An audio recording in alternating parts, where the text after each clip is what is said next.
The apartment wasn't much a cramped two-bedroom in a building that had seen better decades. With radiators that clanked like they were haunted and neighbors whose arguments provided more entertainment than cable.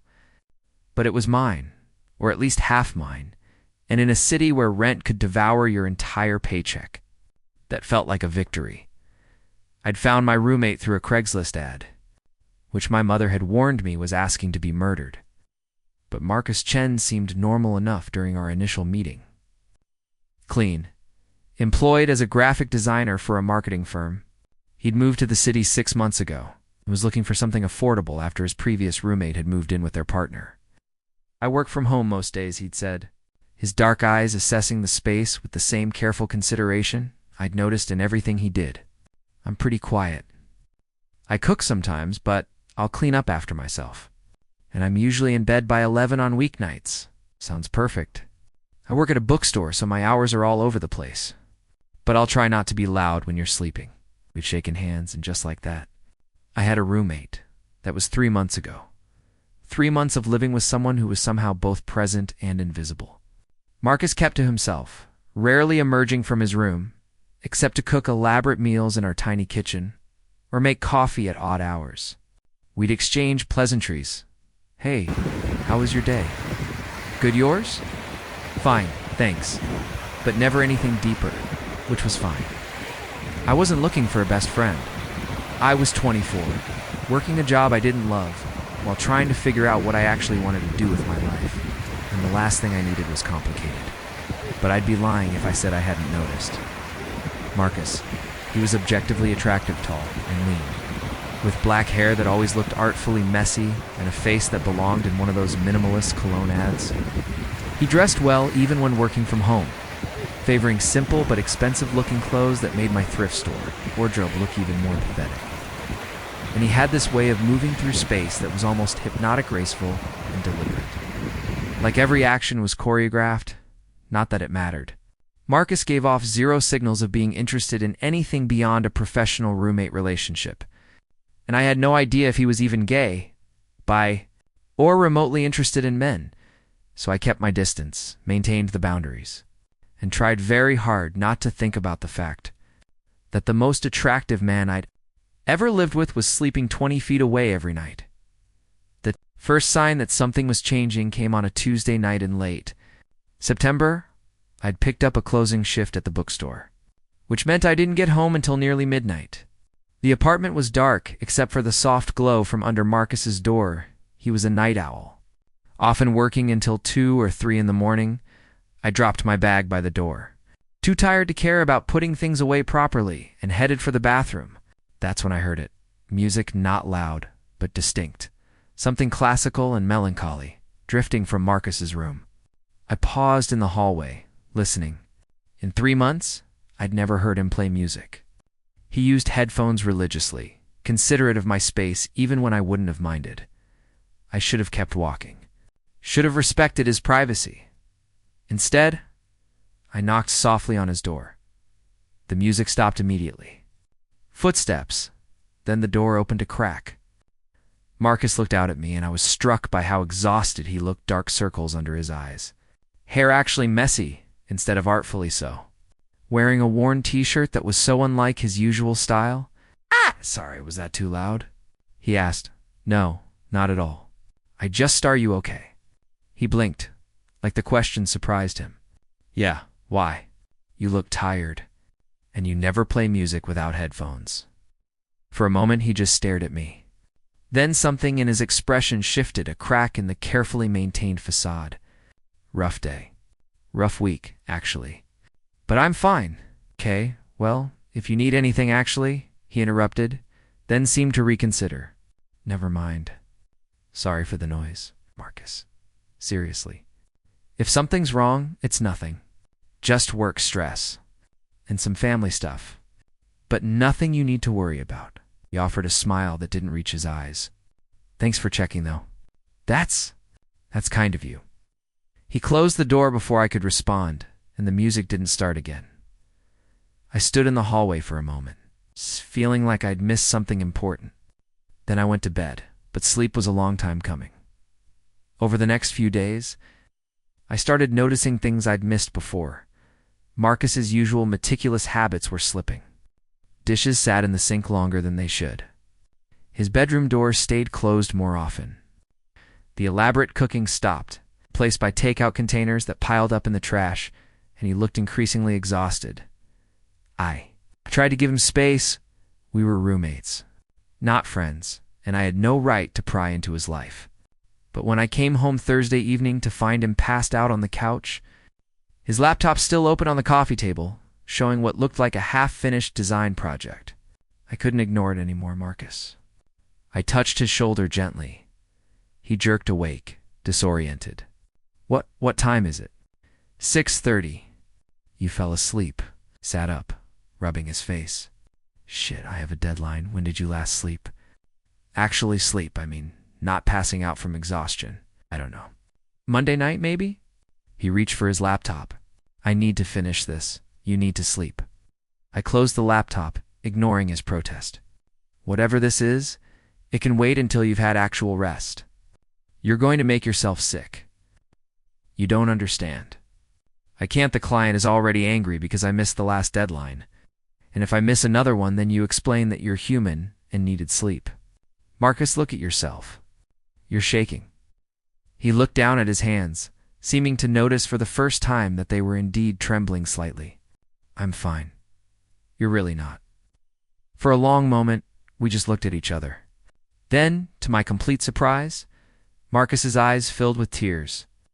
I'm so tired, he whispered. I'm so tired, and I don't know how to stop. My heart broke a little.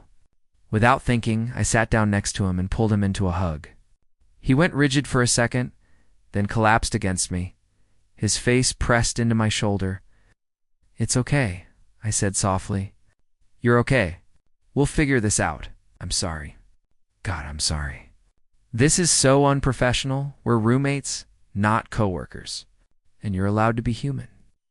I rubbed his back in what I hoped was a comforting gesture. When was the last time you ate something that wasn't delivered? I don't remember. Okay, here's what's going to happen. You're going to take a shower, put on comfortable clothes, and sleep. I'm going to make you actual food. Tomorrow, we'll deal with the work stuff. But tonight you rest. I can't ask you to. You're not asking. I'm telling you. Pulled back to look at him. Let someone take care of you for once. He looked at me with such vulnerability that I had to look away. Okay, he said finally. Okay. I made pasta, nothing fancy. Just spaghetti with marinara and some garlic bread. Comfort food. The kind my mom used to make when I was stressed about exams. Marcus emerged from his room 40 minutes later, hair damp from the shower, wearing sweatpants and an old college t-shirt. He looked younger somehow, less polished, more real. Smells good, he said, hovering in the kitchen doorway like he wasn't sure if he was allowed to be there. Sit, eat, tell me what's going on. If you want to, no pressure. He sat, accepting the plate I handed him, and for a few minutes, we just ate in silence. Then, slowly, he started talking. The work stress was real, a major client who kept changing requirements. Deadlines that kept moving up. A boss who didn't understand why Marcus couldn't just work faster. But underneath that was something deeper. His family had found out he was gay 6 months ago, and they'd essentially cut him off. Not overtly, they still responded to texts. Still sent birthday cards, but the warmth was gone, replaced by polite distance that hurt more than outright rejection. Moving here was supposed to be a fresh start, he said, pushing pasta around his plate. A chance to be myself without constantly looking over my shoulder. But I'm so lonely, Noah. I work from home, which means I barely see people. I don't have friends here yet. And every time I try to reach out, try to connect, I just freeze. I don't know how to do this. Do what? Be open. Be vulnerable. Let people in. He looked up at me. I'm good at keeping people at arm's length. I've perfected it, actually. But it means I'm always alone, even when I'm surrounded by people. I understood that feeling more than I wanted to admit. Is that why you've been so distant? Since you moved in? Yeah, I figured if I kept things professional, kept boundaries clear, it would be easier, safer. He laughed bitterly. But all it's done is make me more isolated. For what it's worth, I've wanted to get to know you better. I just thought you wanted space. I did. I do. But also, he stopped, seeming to struggle with the words. I'm terrified of wanting things I can't have. There was something in the way he said it, in the way he was looking at me, that made my pulse quicken. But before I could analyze it, he was standing, carrying his plate to the sink. Thank you for dinner, and for everything tonight. I should let you get back to your evening, Marcus. I'm going to actually sleep, I promise. I'll set an alarm, take tomorrow off if I need to. But I need some space to process. Is that okay? Of course, I tried not to feel disappointed. I'm here if you need anything. I know. That means more than you. Realize, he disappeared into his room. And I was left alone with a half-eaten plate of pasta and the growing realization that my feelings for my roommate were significantly more complicated than I'd been willing to admit. Things shifted after that night. Marcus didn't suddenly become my best friend. We were both too cautious for that. But the walls between us started to come down in small, almost imperceptible ways. He started working in the living room sometimes instead of hiding in his bedroom. I'd come home from work to find him on the couch, laptop balanced on his knees, and we'd exchange more than just pleasantries. He'd ask about my day at the bookstore, and I'd ask about his design projects. And slowly, we started learning each other. I discovered he had a dry, subtle sense of humor that caught me off guard. That he stress-baked at 2 a.m, leaving elaborate pastries on the counter with sticky notes that said, "In case you want sugar for breakfast." That he listened to movie soundtracks when he worked, creating elaborate playlists organized by mood and project type, and he learned about me. Ouch! About my complicated relationship with my parents, who loved me but didn't quite understand why I'd moved to the city to work retail, and I had a perfectly good marketing degree. About my dream of being a writer that I'd never seriously pursued because I was terrified of failing. About the anxiety that kept me up some nights, convinced I was wasting my life. We started having dinner together most nights, trading cooking duties.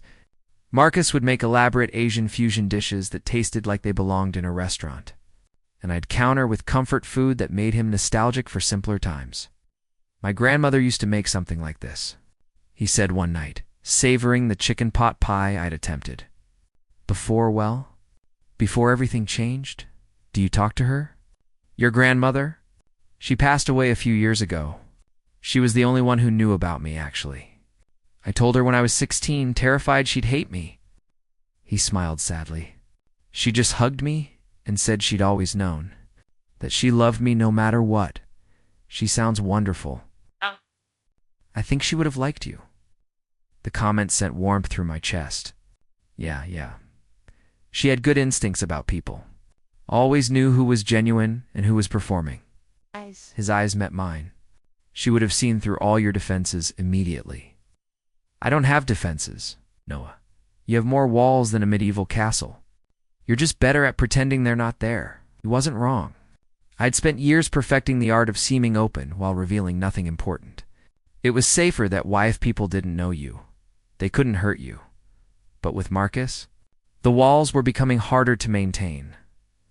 A month after our initial breakthrough, Marcus's birthday arrived. He mentioned it casually on a Tuesday, and only because I'd asked why he was video chatting with someone in the living room instead of working. My sister, he explained after hanging up. She always calls on my birthday, even though things are weird between us now. It's your birthday? Why didn't you say anything? He shrugged. It's not a big deal. Just another day. It's definitely a deal. Are you doing anything to celebrate? Working, probably. I have a presentation Friday that needs to be finished. Absolutely not. You're taking the day off, and we're celebrating. Noah, you don't have to. I know I don't have to. I want to. Unless you really don't want to celebrate, in which case I'll respect that.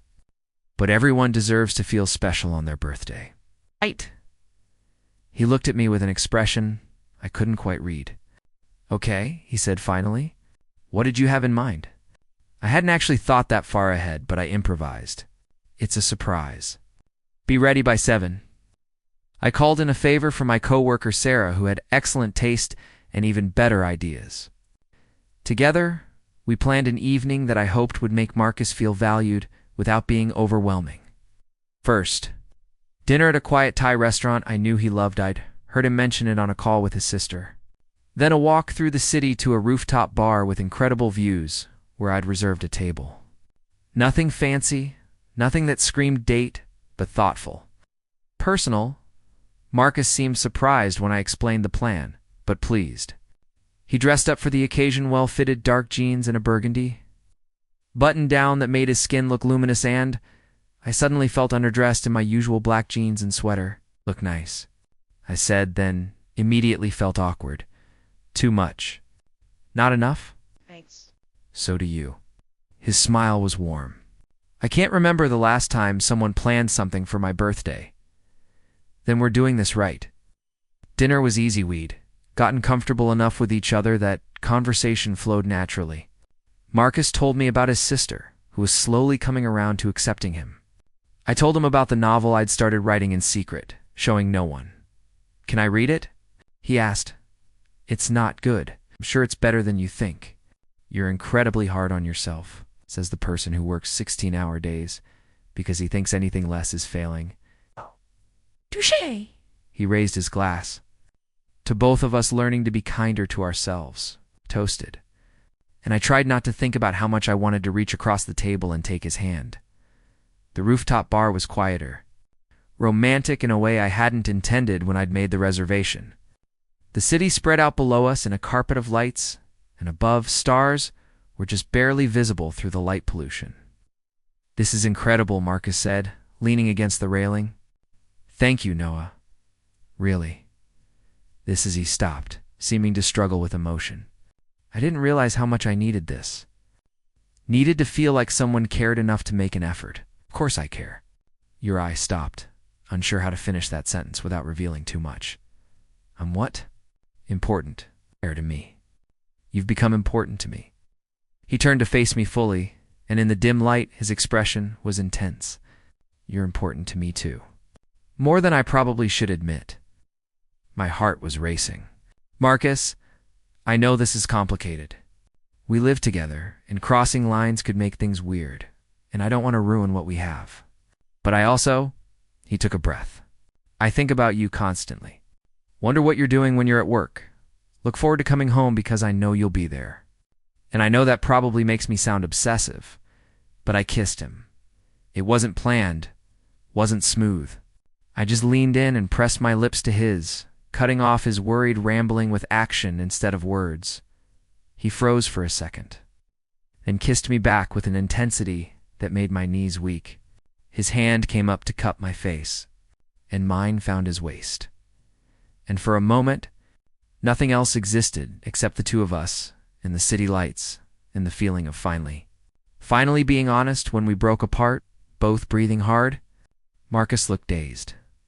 "I was hoping you'd do that," he said. "Really? I couldn't tell if you went if this was... I've wanted to kiss you for weeks, maybe longer. But I was terrified of misreading the situation, of making things awkward, of this time." He kissed me, and it was slower, deeper, full of all the things we'd been too scared to say. "We should probably talk about this," I said when we finally separated. "Probably. But can we do it at home? I want to do this right. Not rushed, not in public." "Okay, yeah, let's go home." The walk back to our apartment felt both endless and too short.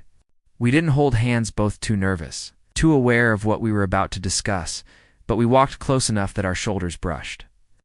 "I'm nervous," Marcus admitted as we climbed the stairs to our floor. "Me too. What if we're making a mistake?" "Then we'll deal with it together." I unlocked the door, and we stepped into the familiar space that suddenly felt charged with possibility. We ended up on the couch, sitting close but not quite touching. The overhead lights were too bright, so I turned on a lamp instead, creating softer shadows. "So," Marcus said, "we should probably establish some things." "Like what?" "Like what do you want this to be? Because I need to know if we're on the same page before we go any further." I appreciated his directness, even as it terrified me. Honestly, I don't know exactly. I just know that I have feelings for you that go way beyond roommate or even friend. And I want to explore that if you do too. I do. God, I really do. But he ran a hand through his hair, frustrated. I'm not good at this, Noah. At relationships. I tend to overthink everything, pull away when things get too intense, self-sabotage because I'm terrified of being hurt. Okay, that's honest. Thank you. I took a breath. I'm not great at it either. I have abandonment issues from my dad leaving when I was a kid, which means I sometimes push people away before they can leave me. I'm also terrible at asking for what I need because I'm convinced people will think I'm too much. You're not too much. He reached for my hand, threading our fingers together. You're exactly right. So are you. We sat like that for a moment, just holding hands, letting the weight of our confessions settle. Why to try, Marcus said finally. To do this right, but we need to be smart about it. We still live together, and if things go badly, we'll figure it out. Set boundaries, communicate clearly, make sure we're protecting both the relationship and the living situation. You make it sound simple, it won't be. But I think we're worth the complication. He smiled, and it was like the sun coming out. Yeah, we are. This kiss was different from the ones on the rooftop, slower, more deliberate, full of promise instead of urgency. Marcus's hand slid into my hair, and I pulled him closer, and we lost ourselves in the discovery of each other. When things started to heat up, Marcus pulled back slightly. We should slow down, he said, though his hand was still on my waist, thumb tracing circles on my hip. I want to take our time with this. Do it right, okay? I was disappointed but understood. What do you want? Honestly, I just want to be close to you. Would it be weird if we just stayed like this for a while? Talking, kissing, nothing more? Not weird at all? Perfect, actually. So we did. We talked for hours, sharing stories and fears and dreams, punctuating conversation with kisses that grew increasingly heated but never crossed the line Marcus had drawn. He told me about his first relationship, a college boyfriend who'd cheated on him and left him with trust issues he was still working through. I told him about my ex-girlfriend from before I'd come out, the guilt I still carried about hurting her when I'd finally been honest about my sexuality. You can't blame yourself for not knowing who you were, Marcus said. Coming out is a process. You did the best you could with the knowledge you had. I just wish I'd figured it out sooner. Cause less damage. The damage wasn't your fault. Heteronormativia is what caused the damage. You were just trying to survive in a world that told you there was only one acceptable way to be. I'd never thought about it that way. You're very wise, you know that? I've had a lot of therapy, kissed my forehead, and I've spent a lot of time thinking about these things. Somewhere around 3 a.m, we both started to fade. Marcus was leaning against me, my arm around his shoulders, and I could feel him getting heavier as sleep pulled at him. We should go to bed, I said reluctantly. Probably. But he didn't move. Would it be okay if I slept in your room tonight? I don't want to be alone. My heart swelled. Of course, always. We stumbled to my bedroom, too tired for things to be awkward. Marcus borrowed one of my t-shirts and we climbed into my full-size bed that was definitely too small for 2 people, somehow perfect. He curled against my chest, and I wrapped my arms around him, and we fell asleep tangled together. I woke to sunlight streaming through my window and the familiar but wonderful weight of another person in my bed. Marcus was still asleep, his face peaceful in a way I'd never seen while he was awake. His hair was mussed, falling across his forehead, and he had pillow creases on his cheek. He looked younger, vulnerable, absolutely beautiful. I didn't want to move and risk waking him, so I just lay there, cataloging details. The way his eyelashes cast shadows on his cheeks, the small scar above his left eyebrow, the steady rise and fall of his breathing. His eyes fluttered open, focusing on me slowly. "Hi," he murmured. "Hi, sleep okay." "Better than I have in months." He stretched, cat-like, then settled back against me. "What time is it?" "Little after 9. We should probably get up." "Probably." Neither of us moved. He tilted his face up, and I kissed him because I could, because he was here and real and mine. The kiss was slow and sweet, morning breath be damned, and when we finally pulled apart, we were both smiling. "I need to tell you something," Marcus said, his expression turning serious. My stomach dropped. "Okay. Last night, falling asleep next to you, I felt safer than I have in years. Like I could finally let my guard down completely." He traced patterns on my chest, and that terrifies me because I don't know how to be this vulnerable with someone.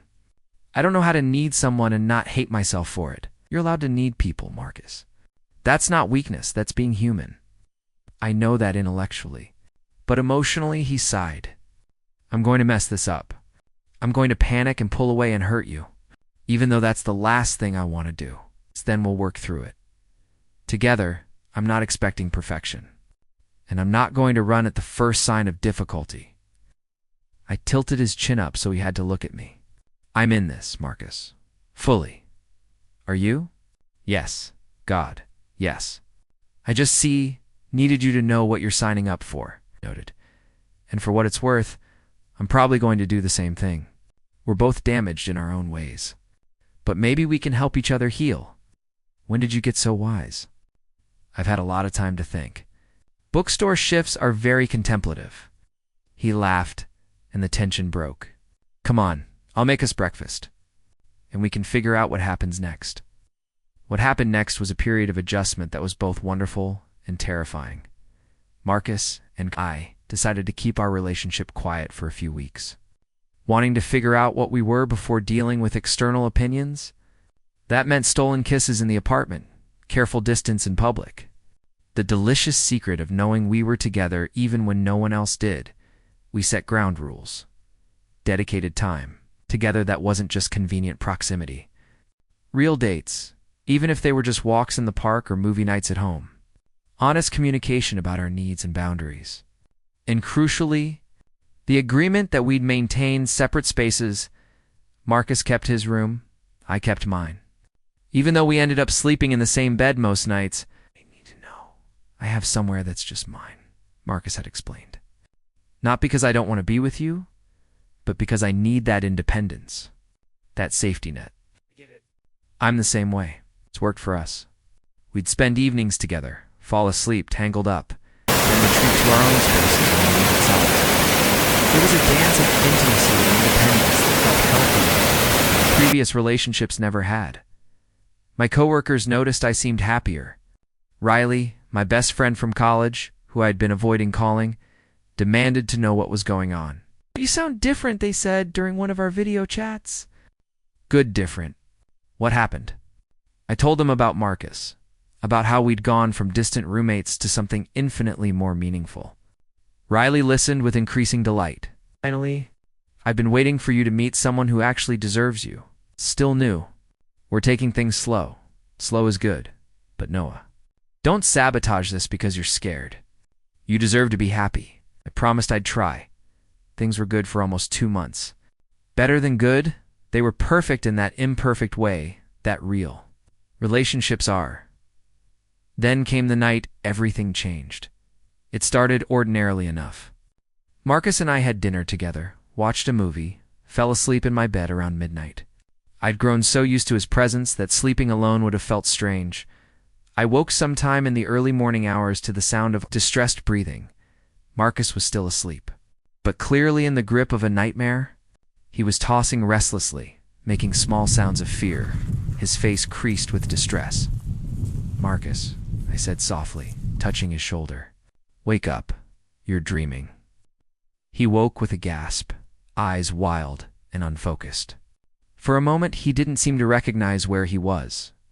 Then awareness returned, and he buried his face in his hands. "Die! I'm sorry. Did I wake you?" "Don't apologize. Are you okay?" "Just a nightmare. I get them sometimes." "I'm fine." But he was shaking, and his breathing was still uneven, and he was clearly not fine. "Do you want to talk about it?" I asked. "No, yes, I don't know." He looked at me, and in the dim light from the street lamp outside, I could see tears on his cheeks. It was about my family. About them finding out about us and rejecting me all over again.